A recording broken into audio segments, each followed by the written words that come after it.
ఓం శ్రీ పరమాత్మనే నమః. శ్రీమద్భగవద్గీత అదక్ దశమోధ్యాయ 10వ అధ్యాయము విభూది యోగము. ఈ అధ్యాయమును సారాంశమును తెలుసుకునే ముందు ఈ అధ్యాయానికి ఈ విభూది యోగము అనే పేరెందుకు వచ్చిందో ముందుగా తెలుసుకుందాము. ఈ అధ్యాయము యొక్క పేరు విభూది యోగము. విభూది అంటే ఐశ్వర్యము, మహిమాతిశయము. ఈ చరాచర ప్రపంచమంతా భగవంతుని యొక్క వ్యక్త రూపమే కాబట్టి వారి విభూదియే అవుతుంది. ఇది అంతా కూడా వారి మహిమా విస్తారమే, చిద్విలాసమే అవుతుంది. భగవద్ విభూదియే అగు ఈ ప్రపంచమున భగవానుడు విశేషముగా అభివ్యక్తమైన పదార్థములను గూర్చి, వ్యక్తులను గూర్చి వర్ణింపబడిన అధ్యాయమగుట చేత దీనికి విభూది యోగము అని పేరు వచ్చింది. పూర్వ అధ్యాయముతోటి ఈ అధ్యాయమునకు గల సంబంధం తెలుసుకుందాము.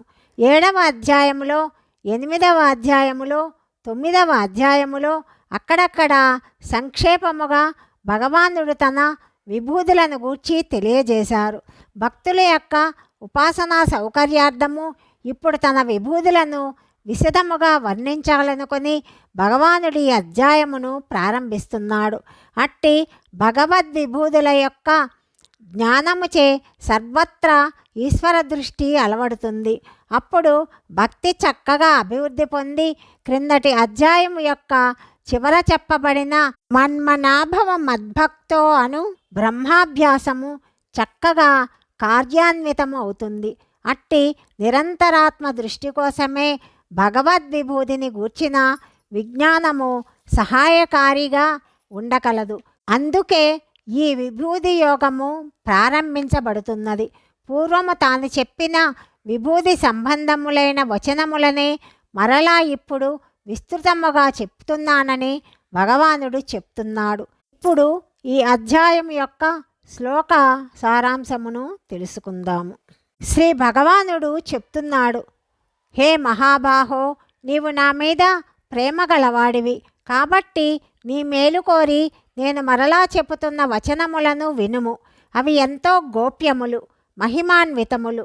నా ఉత్పత్తిని అనగా నా లీలా అవతార విశేషములను దేవతలు కానీ మహర్షులు కానీ తెలుసుకోలేరు. ఎందుకంటే నేను అన్ని విధములుగా ఆ దేవతలకును ఈ మహర్షులకును మూల కారణమైన వాడిని.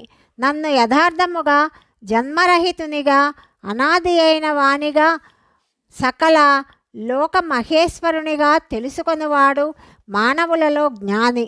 అట్టివాడు సర్వ పాపముల నుండి ముక్తుడవుతాడు. నిశ్చయాత్మక శక్తి, యథార్థ జ్ఞానము, మోహరాహిత్యము, క్షమ, సత్యము, దమము అంటే ఇంద్రియ నిగ్రహము, శమము అంటే మనోనిగ్రహము, సుఖదుఖములు, ఉత్పత్తి ప్రళయములు, భయము, అభయము, అహింస, సమత, సంతోషము, తపస్సు, దానము, కీర్తి, అపకీర్తి అనేవి ప్రాణుల వివిధ భావములు. ఇవన్నీ కూడా నా వలననే కలుగుతాయి. సప్తమహర్షులను వారికంటే పూర్వులైన సనకాది మహామునులు నలుగురును, స్వయంభూవాది చతుర్దశ మనువులను మొదలైన వీరందరూ నా భక్తులే. అందరూ నా ఎడల సద్భావము కలవారే. వీరు నా సంకల్పము వలననే జన్మించారు. ఈ జగత్తునందలి సమస్త ప్రాణులను వీరి సంతానమే. ఈ నా పరమ ఐశ్వర్య రూప విభూతిని, యోగశక్తి యొక్క తత్వమును తెలుసుకున్నవాడు నిశ్చల భక్తియుక్తుడు. ఇందు ఏమాత్రమూ సందేహము లేదు. ఈ సమస్త జగత్తు యొక్క ఉత్పత్తికి వాసుదేవుడనైన నేనే మూల కారణము. నా వలననే ఈ జగత్తంతా నడుస్తున్నది. ఈ విషయమును బాగుగా ఎరింగిన జ్ఞానులైన భక్తులు భక్తి శ్రద్ధలతో నిరంతరము నన్నే సేవిస్తారు. నా భక్తులు నాయందే తమ మనస్సును లగ్నము చేస్తారు. తమ ప్రాణములను, తన కర్మలన్నింటినీ, తమ సర్వస్వమును నాకే అంకితమిస్తారు. వారు పరస్పర చర్చల ద్వారా నా మహత్యమును గూర్చి ఒకరికొకరు తెలుసుకుంటారు. కథలు కథలుగా చెప్పుకుంటారు.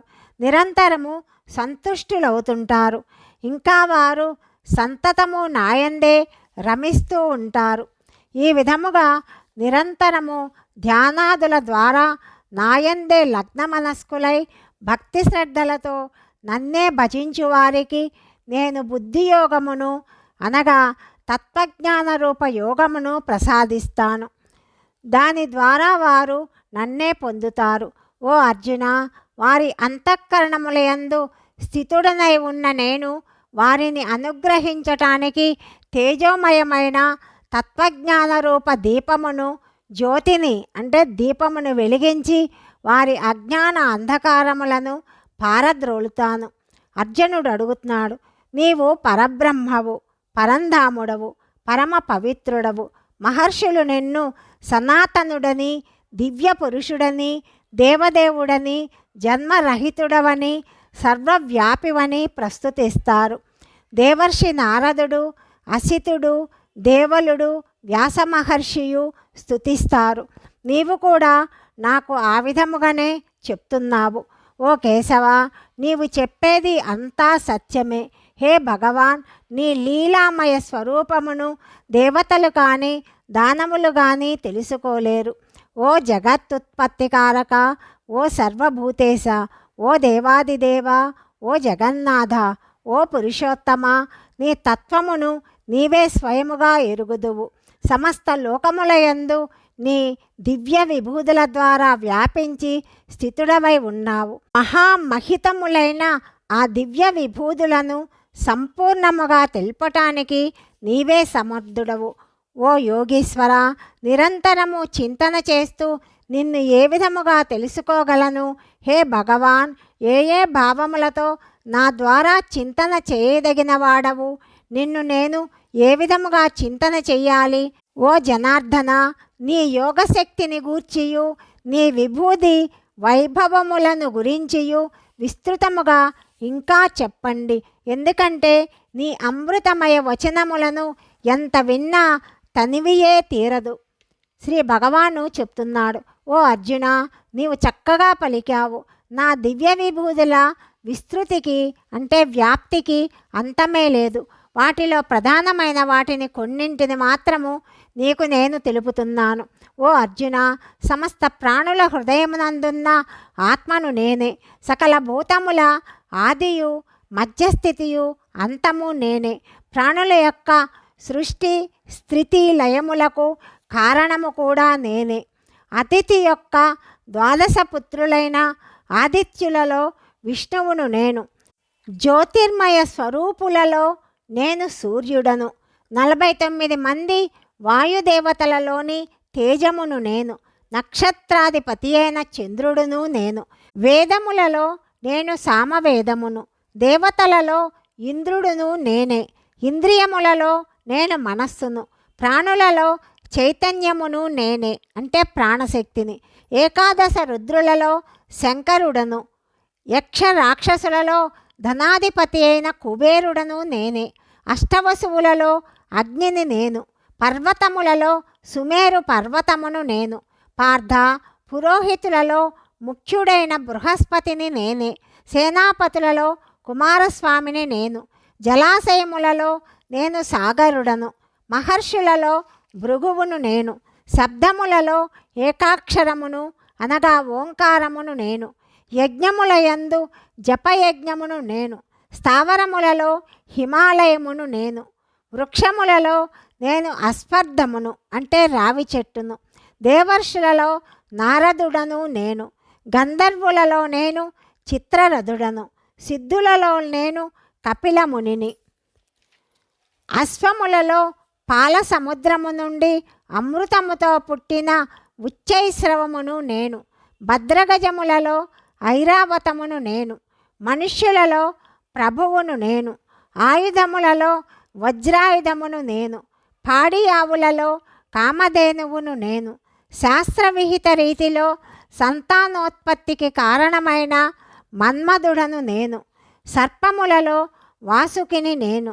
నాగజాతి వారిలో ఆదిశేషుడను అంటే అనంతుడను నేను. జలచరములకు అధిపతి అయిన వరుణుడను నేను. పితరులలో అర్యముడను అంటే పితృగణ ప్రభువును నేను. శాసకులలో యమధర్మరాజును నేను, దైత్యులలో నేను ప్రహ్లాదుడను, గణించు వారిలో గణకులలో నేను కాలమును, మృగములలో మృగరాజు అయిన సింహమును నేను, పక్షులలో పక్షిరాజైన గరుత్మంతుడను నేనే, పవిత్ర మనర్చువానిలో వాయువును నేను, శస్త్రధారులలో రామచంద్రుడను నేను, మత్స్యములలో మొసలిని నేను, నదులలో గంగానదిని నేను. ఓ అర్జున, సృష్టికి ఆది మధ్యాంతములు నేను, సృష్టి స్థితిలయ కారకుడను నేనే, విద్యలలో ఆధ్యాత్మ విద్యను అనగా బ్రహ్మ విద్యను నేను, పరస్పర వాద వివాదములలో తత్వ నిర్ణయమునకై చేయు వాదమును నేను, అక్షరములలో అకారమును నేను, సమాసములలో ద్వంద్వ సమాసమును నేను, అక్షయ కాలము అనగా మహాకాలమును నేను, అలాగే విశ్వతోముఖుడైన విరాట్ పురుషుడను నేను, అందరినీ ధరించి పోషించువాడను నేను, అన్ని ప్రాణులను హరించు మృత్యువును నేనే, సమస్త ప్రాణుల ఉత్పత్తి హేతువును కూడా నేనే, స్త్రీలలో కీర్తి, శ్రీ, వాక్కు, స్మృతి, మేధ, ధృతి, క్షమ అను వారందరూ కూడా నేనే, గానము చెయ్యుటకు అనువైన శృతులలో బృహస్తామమును నేను, ఛందస్సులలో గాయత్రి ఛందస్సును నేను, మాసములలో మార్గశీర్షమును, ఋతువులలో వసంత ఋతువును నేనే, పంచకులలో జూదమును నేనే, ప్రభావశాలురలోని ప్రభావమును నేను, విజేతలలో జయమును నేను, నిశ్చయాత్మకులలో నిశ్చయమును, సాత్విక పురుషులలో సాత్విక భావమును నేనే, సృష్టి వంశజులలో వాసుదేవుడను నేను, పాండవులలో ధనంజయుడను నేను అనగా నీవే నేను, మునులలో వేదవ్యాసుడను నేను, కవులలో శుక్రాచార్యుడను నేనే, శిక్షించు వారిలో దండమును అనగా దమన శక్తిని నేనే, జయేశ్చ కలవారి నీతిని నేనే, గోప్య విషయ రక్షణమున మౌనమును నేను, జ్ఞానుల యొక్క తత్వజ్ఞానమును నేనే. ఓ అర్జున, సర్వప్రాణుల ఉత్పత్తికి కారణమైన బీజమును నేనే, ఎందుకంటే నేను లేని చరాచర ప్రాణి ఏదీ కూడా లేదు. ఓ పరంతప, నా దివ్య విభూతులకు అంతమే లేదు. నా విభూతుల విస్తృతిని గూర్చి నేను నీకు చాలా సంక్షిప్తముగా చెప్పాను. విభూతియుక్తము అనగా ఐశ్వర్యయుక్తము, కాంతియుక్తము, శక్తియుక్తము అయిన వస్తువేదైనను నా తేజస్సు యొక్క అంశము నుండియే కలిగినదిగా తెలుసుకొనుము. అథవా ఓ అర్జున, ఇంతకంటేను విపులముగా తెలుసుకొని ప్రయోజనమేమిటి? ఈ సంపూర్ణ జగత్తును కేవలము నా యోగశక్తి యొక్క ఒక్క అంశతోటే ధరిస్తూ ఉన్నాను. విభూతి యోగము సమాప్తము. ఓం తత్సత్. ఇది శ్రీమద్ భగవద్గీతాసుపనిషత్ బ్రహ్మ విద్యాయాం యోగశాస్త్రే శ్రీకృష్ణ అర్జున సంవాదే విభూతియోగో నామ 10మోऽధ్యాయः. సర్వం శ్రీకృష్ణార్పణమస్తు.